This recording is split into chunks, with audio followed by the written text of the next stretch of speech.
Hey guys, Dr. Ernst here. We're on a 3-part series on how to avoid cancer, and part 1 is on how to activate your diet.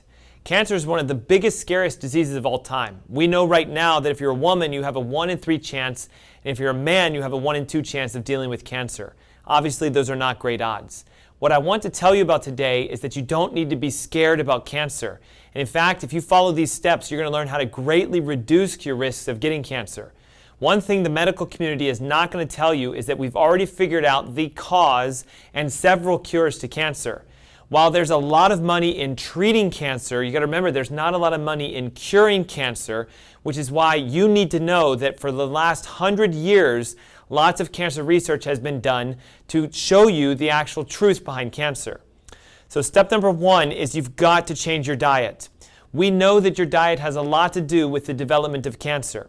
Let me give you an example. In 1931, a researcher named Otto Warburg discovered and actually won the Nobel Prize for learning that cancer fuels off of sugar and not off of oxygen. In fact, if you decrease the sugar in the environment, you can actually kill cancer cells. Simple as that. Because sugar is everywhere, we have to recognize that you've got to avoid sugar and the toxins that come from things like processed foods. So for example, almost all processed foods have sugar in them. So we want you to cook your meals using fresh ingredients. Grains, by the way, also turn into sugar. So you need to eliminate things like wheat and corn and rice and oats and barley from your diet. Another researcher, Joanna Budwig, discovered that cancer actually builds up in the presence of hydrogenated fats in the body. And there's a subtle difference between saturated and unsaturated fats. In essence, if a saturated and unsaturated fat becomes hydrogenated, it can cause cancer. So the first thing you need to do is cut out those bad fats and oils. Again, you're going to need to get rid of processed foods because they're loaded with things like canola and vegetable and sunflower oil, corn oil, and all the hydrogenated oils, and even things like corn syrups. You're going to discover that those fats are everywhere. So instead, I want you to consume things like raw dairy, avocados, grass-fed butter, ghee, MCT oil, olive oil, fatty fishes, and flax because they're really high in the oils that'll help you to repair.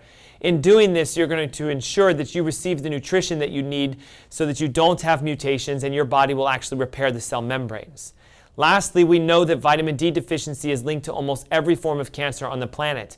And yes, you can get vitamin D by being in the sun, but you got to remember most of us sit all day in our office and we're being exposed to artificial light. In the winter months, don't forget that the angle that the light hits the earth is going to filter out the UV that produces vitamin D. So it's why you have to supplement. Don't forget you can get your vitamin D from food. As an example, grass-fed, free-range proteins, even vegetables like spinach, kale, collards, chard, and broccoli. Almonds, by the way, are loaded, and so are chanterelle mushrooms. These 3 steps will go a long way in helping you to prevent and even heal against cancer. Don't forget to check back for part 2 of our series where we talk about the acidity and alkalinity and its connection with cancer.